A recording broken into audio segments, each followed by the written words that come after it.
Ladies and gentlemen, I want to welcome again to another episode of the TK Kirkland Show, the TK Kirkland Podcast. You know, I travel this great world. I meet great motherfucking people doing interesting things in all levels of life. And today, I bring you a gentleman who is the writer of some of the most phenomenal books. Especially you people are amazing book readers. All right?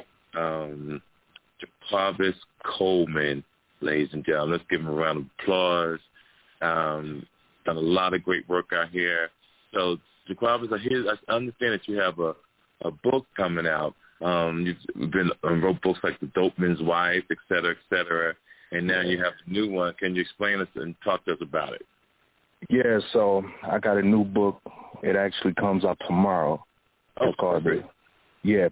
Perfect, man. It's called The Streets Have No Queen, right? Okay, right. Yeah, and it's about a man. He lost his wife, so he's coping with that, right? Mm-hmm. And he's going to therapy to sort these things out. And one night, he gets a knock at his door, right?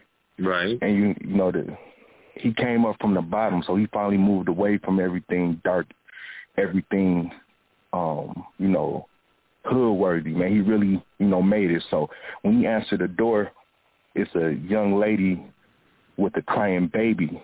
She got the baby wrapped up real tight. Right. And she told him it's, her car broke down the road. He lets her in. When he turns around, he gets a 2x4 to the head, right? Right. So the lady drops the baby that's wrapped up in his blanket, but it's not a baby. It's a speaker box. It's a speaker box with a recording of a baby. Right. So she lets her boyfriend in. They take over his house for 24 hours. Okay. And all the drama goes down in that house. I can't tell you what happened. Right. But it's some of my best work, man. So 24 hours, 2 intruders, and the ex-dope boy in the house. It's phenomenal. Oh. Now, phenomenal. How do you get inspired for your book? Now, ladies, this is a New York best-selling author, numerous awards around the world and in the writing world. And so, I see that you have things like the Carter 3, the Streets Kings, the Cartel 6, the Mars, the Days of Streets, the Stiletto Agreement, which is I like that, the Dope Man memoirs. Like, where do you get your inspiration from? And then we'll talk about some other things about with your wife and how, to me, because I've known you on a certain level, how you balance everything out, which I think is phenomenal. I appreciate that, man. Mm-hmm. Well, you know what, T, man? I came from Flint, Michigan, man. Mm-hmm. And I had a rough upbringing, but that doesn't make me special, man, because everybody from the ghetto, they have that same type of story. Right? So I've been through shit. My parents been through shit, drug addiction, foster homes, selling dope, dodging the feds. Right. I used to, I did this all before I was 18, and I used to just ask God, like, yo, why is this happening to me? Mm-hmm. All the trouble always follows me. But when I got older and I started writing, and I could write from a thorough, real perspective, and my writing was authentic, then I understood why I went through all that. Right. Because I was just getting the game, and the seeds that was planted when I was young, going through all the bullshit, it turned into trees later when I became a writer, Right. Yeah. Yeah, that's an awesome feeling. Now, is your parents off drugs, and is your mom and dad still alive? Yeah, they still alive. They're still alive. Yeah, and everything's good. Everything's good, man. Okay, cool. Yeah. Now, what I also admire you that you work so much, but then you find time to balance out. You take trips to Rome, take trips to Cuba, you take trips to Hawaii. You treat the wife very, very special. Yeah. And I just think that awesome. Like, what inspires you? Then how do you keep it fresh like that, yo? Well, you know what, man? I saw so much bullshit in my life. You know, I think it's time to see the beautiful things. So, you know, my wife is a writer as well. Right. So the great thing about being a writer, you can take your work anywhere. Right. So we take advantage of that. So every month we go to Cuba, Rome, Italy. We'll be in Paris in like 2 weeks. We just travel the world and write, and that gives us thorough perspective, and it just opens our mind up, you know what I'm saying? So we love to travel the world while we write, you know. It's one of the only jobs you can just take on the road with you, man, so I just take full advantage of it. Right. Now, when you travel, how do you handle the kids? What, do the kids go with you? Does someone babysit for you? You have a nanny? Well, my son, man, he's well-traveled as well because I never want to rob him of those experiences. So we try to do every other trip our son goes with us. So my son has been to many, many places. We just took him to Aruba. Right. He went to Jamaica with us. And, you know, I didn't want to take him to Cuba with us because it's not developed yet, you know, so he skipped that one. Right. I try to sprinkle that travel life into my son's DNA, man, so when he gets older, he's not scared of the world. Right, you know? That's true. Because some people that have never been to the airport, fam. No, you think I'm bullshitting. I remember one time here in Iowa, and I did a show, and then I met some people there, and I was like, hey, can you give me a ride to the airport tomorrow? The guy actually came to pick me up at the hotel, and when I got in the car, he said, how do I get to the airport? And it happened to me again today in Miami. I went to Miami for just today to do some shopping. And the girl in the Uber was trying to actually really read the Uber thing to get to Miami. She said she just stayed normally in South Beach in Brickell, but she never goes to the airport. I couldn't believe that. And I just want people not just to listen to your stories about your book and your kid, to still also try to find time to enjoy this life. I don't care if you got to get on a plane, just go for 20 minutes, 30 minutes. Try to get on a plane. I see grown women sometimes, right? And grown men going to the airport crying because they don't want to go through the metal detector thing. Like literally crying like paranoid. I'm not trying to make fun of it. I just think that if they started traveling at a young age or sooner, they would have overcame their fear. Now, another thing I think is awesome is that you and your wife, at least this to me, I'm not sure, that's why I got to ask you, there's no competition between you all. And it's friendly competition. You know, sometimes you could be with your mate, and sometimes the other person is jealous of the other person's success. And if I'm not mistaken, you guys balance that energy out beautifully. Yeah, man. Well, you see, T, like, I've been with my wife since I was 15 years old, man. Wow, okay. She was in the streets with me. Right. She was through the bad part, so the good part we enjoy, man. And I'm going to tell you a story, man. Like, and I'm going to tell you this one I figured out, you know, I had a real one. Right. And I don't care what you say, man. Like, when you get a real person, you tuck them and you keep them close. Because in this lifetime, man, you might run past one or two, male or female, in your whole life. So I found mine early, so I tucked it close, and I'm going to tell you why. Okay. Now, I was in the streets, right, and I used to have this thing where we used to say, yo, fuck the 10s, fuck the 5s, fuck the 1s, we giving that to wifey. Right. So that was my way of, you know, trying to impress her. So I make a move, shoot a swerve. I come and give her my 5s and 1s. Right. You know, I did that for about 2 summers, right? Right. And I remember one time I went and made a play, and the nigga sold me some drywall, T. I've been there. 3 whole things of drywall. Now, mind you, this is all the money I had. Right. So I came back home, man. I'm devastated. And I told her, like, man, listen, man, this nigga pulled a move on me. I got to the crib, it was all drywall. I'm paranoid at this time because I'm owing niggas. Woo. You know how it go. Yes, sir. So she disappeared to the back room, came back with a shoebox, and said, hey, I just put this up for you, like all the 5s, all the 1s, all the 10s. She put me back on my feet. My woman put me back on my feet. She wasn't hustling. She wasn't doing nothing. She wasn't doing nothing but being loyal, seeing the long term, making a play for me. Once I found out she thought like that, she became my partner. Right. You dig? So we never had that competition because we business partners. When it's her time to shine, I become her secretary. I become her assistant. When it's my time to shine, she becomes my secretary and my assistant.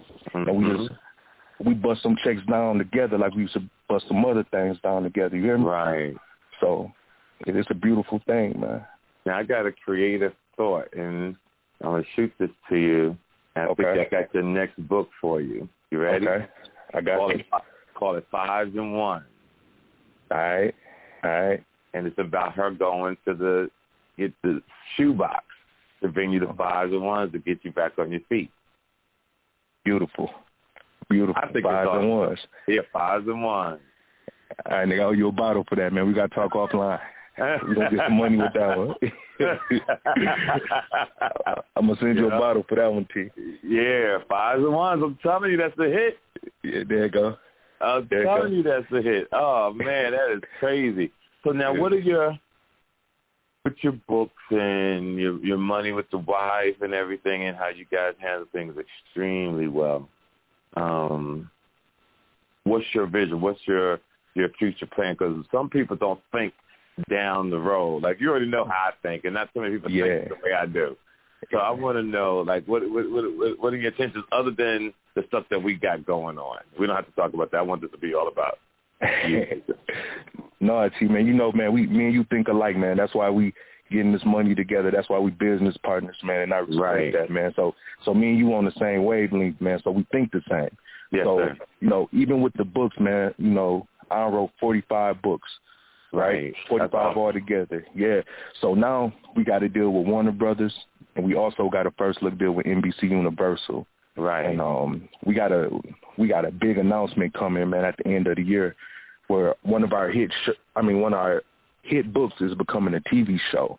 Okay. And, one of the top 10 rappers of all time, I can't say the name right now, but top 10 of all time, he's going to be executive producing and starring in it. Right. So, you know, and we got a good company behind us, a great company, Alcon. You know, okay. Oh, yeah, definitely. Yeah, definitely. Now, what made you write your first book? Like, what was how did you come up with the idea for your first book, and what made you want to write? Yeah, man. Well, I had an elementary teacher, man, right? Her name was Mildred Robinson. And, you know, Team, I used to get in trouble in school all the time, man. You know, I was talking and, you know, just doing little kid shit, man. I always used to get kicked out of school. So I was like in third grade, and the teacher went to the principal, and she told the principal, stop kicking that boy out. Instead of kicking him out, let him stay in my class for in-school suspension. Mm-hmm. Now, she knew I had a drug-addicted mother, so she was just trying to keep me out of the house and, you know, in school where I get a meal and, you know, look after, right? Okay. So between the grades of, you know, third grade to sixth grade, I stayed in this English class. And, you know, I just soaked up all the game, and she used to just make me do writing assignments. I used to think she was being mean, but she was actually molding me to be a writer, right? Mm-hmm. So later on in life, and I never got a chance to thank her, she passed a couple years ago, but her name was Mildred Robinson, and she just gave me the game, man. She made me write so many essays. And mind you, I'm in third grade, but I'm doing sixth grade work. And I thought it was so hard. But when I got of age, I was writing on a college level, and it really, really helped me out, man. So, you know, when I became a writer, it started flowing. Okay. All right. Flow. Yeah, that's good, yo. Because, you know, a lot of people don't know I'm dyslexic, so it takes me twice as long to write shit. So when I pronounce things out one way and write it on a piece of paper, it looks totally different. So then I got to do my creativity and say things totally different. So I'm always impressed by writers to do your thing. Now, with that, how did your wife start writing? Okay, even though y'all was eating the so-called bag together, how did you inspire her to be a writer? Or she already had that as well? Because y'all been together since you was 15. You guys were glued by the hip. Yeah, man. So what happened was I was 16 years old, and I got emancipated, so I was living on my own. And emancipated means where you don't got no legal guardian, where the judge let you, go out and get your own apartment. Right. So she moved in with me, and me, man, we was young, man, and I got her pregnant, T. I got her pregnant, and she had something that's called an ectopic pregnancy, and that's when the baby gets. Well, an ectopic pregnancy is when the baby gets stuck in the fallopian tube, so they had to abort the baby. And she had to have surgery to do that, right? Right. So she was bedridden for 4 to 6 weeks. And if you know my wife, man, she's very, very strong, energetic. Right. And at this time, man, she was crying. I couldn't get her to stop crying, man. I tried to get her mind off of it.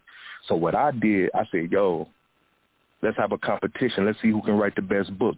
Mind you, I know she got to stay in this bed for 4 to 6 weeks. I'm trying to get her mind off of it. Right. I'm playing on her competitive nature because my wife is a shark. She's very competitive. Right. So when I said, yo, let's make a bet. Whoever can write the best book, and she said, okay, bet. She said, nigga, I have to write a better book than you. So we both started writing the book. I go out in the streets, do my thing. She be at home writing. When I come home, I start writing, and I leave my book there. Now, one day I was out on the block, right? Mm-hmm. And she called me and said, yo, your shit is the best shit I ever read. I said, really? She said, nigga, I swear to God, if you put this character in my book and I put this character in yours and we do this, I said, yo, when I get home, we own it. I got home that night, I got home later that night. Yo, we stayed in the house for 10 days straight, and we wrote our first book. Right. So think about it, man.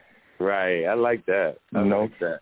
And, she got over the little, the little streak she had. Mm-hmm. She forgot about it. She was so busy inside the book, and we just bonded and kicking it, writing this book, man. And she was like, yo, when it was done, she was like, yo, we got something. She sent it out. I'm still in the street. I ain't really caring. I'm getting money in the street. She like, yo, we got 5 offers. And, the rest is history, man. Now, how do you go about getting your book seen by the right people for the listeners who are writing and don't know how to go about doing this? Well, listen, man, I'm always looking for writers. I'm always looking to help people, so they can always contact me. But this is 15 years ago, man. What we did, we went to the bookstore, we flipped the book around, and they used to have the publisher's email address, number, and address. Right. We made a press kit. We typed it up. We sent it to every single publisher in the country. Okay. Old school. Sent them a package. And, 5 reached back. 5 reached back. On 5 reached back? Yeah. 5 different publishers contacted us back and said they wanted to give us a deal. Right. Now, the other day I was watching your Instagram, and I saw that you're hearing some of your books wrapped up. Now, sometimes you put your stuff in stores, or do you sell it direct to consumer yourself? Well, all my books are in stores, like Walmart, Target, Barnes & Nobles, Books A Million. You can get them in all the stores. But with this new book, my fan base is big enough where I can go straight to the consumer. I like now, that. It will be in stores, but I'm going to stagger it. I'm going to wait a month, and I'm just cutting out the middleman, T. Right. I'm on some shit like fuck the middleman. We're going straight to the source, and people can get it straight from me. And then once that slow down, we'll put it in the stores. Right. Then we'll let everybody eat. And ladies and gentlemen, I knew that's what he was doing. The reason why I brought that up, what I want to share with you guys is something in the 80s and 90s when I was in this entertainment business. And I know everybody. You hear me? And I say I know everybody. And even though people love me, I never got over that motherfucking hump, Quavo. I never got what I really thought. So I knew back then to fall back and to let things happen organically. Now, did I know what was going to happen 20-something years later? No. But what happened 20-something years later is social media, the internet, the world changed. And now you don't have to go find nobody in Hollywood or in the publishing business. You really and do it yourself and get paid. And I remember being on this panel, and people was asking me about the entertainment business. They want to do movies, and I never give people the answer they want to hear. But they say, "Oh, I want to do film." I said, "Oh, here's the thing. I don't think you should go into the entertainment business." And they say, "Why?" I said, "Because if I was a professor and you was a student, I would say to you, can you do a research paper for me and let me know the statistics of Afro-American people working in the TV and film industry? It will break your motherfucking heart." So I always try to tell people, go a route that you are in control of your own destiny. Because, see, that means so much to me. You see how me and you live? We wake up when we want to. We ain't got to answer to nobody. And I hate that I see people sometimes who got to get up every fucking day, drive the same way every day for 20, 30-something years. Or people can't keep a job because they don't like somebody telling them what to do. Or something happened to your car, or something happened with your wife or husband, and you can't get to the job. But if you was running your own business right out of your motherfucking house, yo, am I right or wrong? You can run it right out of your house. Absolutely. And not even move. And this is the reason why I try to, ladies and gentlemen, bring men of this stature, women of this stature to you to inspire you. I don't care if you're in the street corners of Germany or in a basement and an apartment building, all the way to Tokyo, all the way to motherfucking Rome, to my fans out there. I want you guys to understand that you could think you can cut out the middleman and create your own bag, create your own lane to eat, to live, to take care of your family. But everybody's not going to be so lucky, so that means you're disciplined. Got to be out cold. Absolutely. You feel what I'm saying, Quavo? See, a lot of people don't have that motherfucking discipline. Or these guys get a little money and they want to fuck all the time. And see, nobody's going to get lucky like you. You got your girl pregnant, but a lot of things fell in order. Yeah. Sometimes that don't happen to people. Sometimes you got to travel by yourself and move light to get what you want, because on the other flip side, once you get a family, my advice to men and women, now you got to take care of that child, because these kids is growing up because these kids, the parents are neglecting them because you are chasing the bag. You're not doing what you're supposed to do, and that's what I try to do. We try to get people inspired to achieve and to do your own thing. So here's my other thing, Mr. Coleman. Well, I call him Quavo, ladies and gentlemen.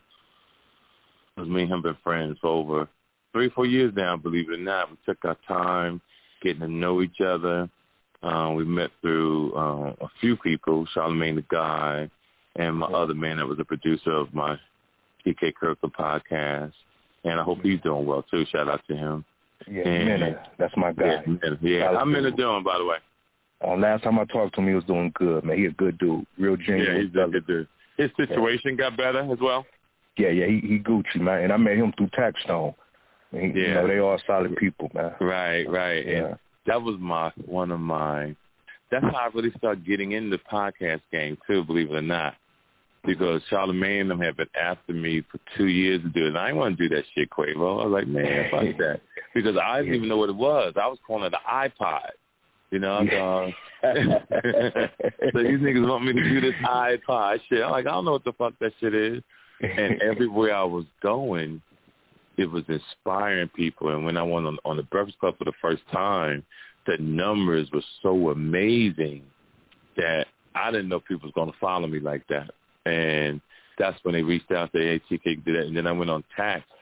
Me and him hit it off so cold that I really wish I'd have got into listening to other people's shows to understand his mindset, because they wanted me to be his mentor in a sense. And we was close, and I didn't take the time to try to sway him the other way if I'd have known his personality. I was just too busy doing my own thing. And shout out to Tax.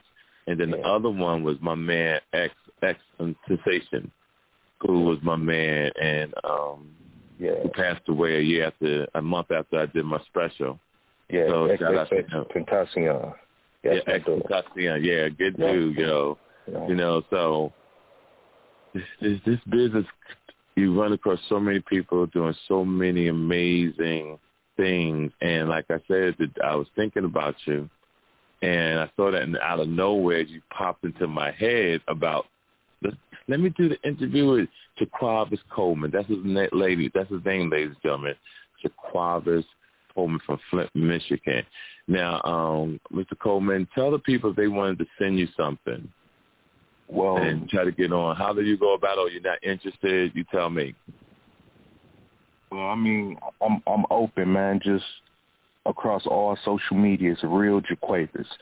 Real JaQuavis, REAL, JaQuavis, JaQuavis. Just holler at me. You know, if I can't help you, I'll point you in the right direction. And here's the thing, too, ladies and gentlemen. Have your package, your situation together. Don't be DMing him about, I got the same story with you, same as you, and all that. I don't want to listen to me. When I put you guys on to people, y'all can't be coming with the sucker shit. Is basically what the fuck I'm saying. Don't come with that soft shit. Like, have your shit right. Have your spelling your words right. Have a true story right. Don't send no 6 fucking paragraphs in the DM. Short and sweet. Give the man time to read them, because just like me, he's a very, very, very, very, very, very, very busy man. And I also want to give a shout-out to our credit lady, Cheryl Anderson. And you already know what it is, ladies and gentlemen. I talk to you guys about it every week. But what's been bothering me about Cheryl Anderson, I've been noticing you guys on my Instagram, when she reaches out to you, you'll ask her the same fucking questions every time. Like, you know, and I didn't really want to come hard on them, Quavo. You know, I didn't really want to do it, but they making me mad because I'm bringing you guys something that's so powerful and y'all playing around. So I need y'all to start taking your fucking credit serious, or if you ain't going to take it seriously, do not bother that woman. I'm going to repeat it. Do not fucking bother her. You can reach her at 678-770-2172. All right? If you're tired of living with bad credit and struggling to make ends meet, that's the woman for you to call. And she hires people to do a job to help other people with their credit. How fucking easy is that? Then we got, you know, I'm so busy, ladies and gentlemen, but I'm going to share something with y'all.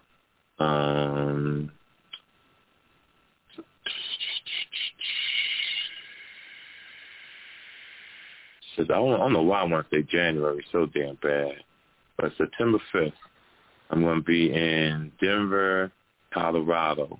All right, special engagement. You just got to make sure that you come through. Denver, Colorado at 7:30 p.m. One night only. And the only reason why I could do one night, believe it or not, I make more money one night than most comedians do the whole weekend. But I'm so busy that I could only fly to Denver on this one particular date and get in and get right out. And then just follow me on my Instagram at TK_Kirkland to see all the show dates. We're going to make the announcement now because as we move on, from East this week on, situations get bigger in our lives. November 4th, we drop in the Who Raised You special. Ladies and gentlemen, put your seatbelts on, because when I say to you this motherfucker special is not like no other, it ain't like no other comic. It's a street ministry / hustler type approach to the world. And I just want you to sit back, accept it for what it is, because we got many more dropping after this. Many more. So November 4th, put that down on your calendar on Amazon Prime. Also, I just launched a new clothing line last Monday. I was going to wait, but I had to go through Atlanta. They love me so much, I had to launch it. and it's on redbubble.com. Just put in T. Kirkland merch and get your Who Raised You hoodies, your Who Raised You mugs. I got leggings with the picture of my special right there on your leg. I got shower curtains. When I say I got it all, I wasn't playing. I got t-shirts that say TK put me on. I got gangster going legit. Player to player, pimp to pimp. Like, I got all the stuff. Just take a look at it. Purchase something. Tell your friends about it. It's about to be big. I'm truly excited about it because it took me 20-something years to do it my way. And one of my ways is I don't have to carry 100 fucking hoodies with me from city to city, and when I get there, I don't have your size. This way with redbubble.com, you put in T. Kirkland merch, the shit comes right to your door. And check out sometimes for the special discounts. They have sometimes 20, 30% discounts that you could order, so check it out. But to my lady fans who truly are behind and spending money, go get you something. I truly appreciate the support and love. But today is about this brother who drops his book tomorrow. Can you give him the name one more time, Mr. Coleman? Yeah, absolutely. It's called The Streets Have No Queen. Yep, The Streets Have No Queen, man. It'll be out everywhere, man. You can go to my page. It's the link in the bar. You can go to Amazon.com or any Walmart in America. It's there. All right, ladies and gentlemen, this is the great JaQuavis Coleman. You know how we do it. We do our thing around the world. We bring some of the greatest people on earth right there to your eardrums. On that note, Mr. Quavo, Mr. Coleman, to the world, may your pain be champagne. May God bless you, ladies and gentlemen. Talk to you next week. Salute. God bless. Make sure you follow TK Kirkland on Instagram at TK_Kirkland for more information about upcoming events and more. Visit www.officialtkkirkland.com. This episode of the TK Kirkland Show was produced by Chris Thomas, executively produced by Charlemagne the God. This is an official Loudspeakers Network production. Speakers Network production. Speakers Network production. Speakers Network production.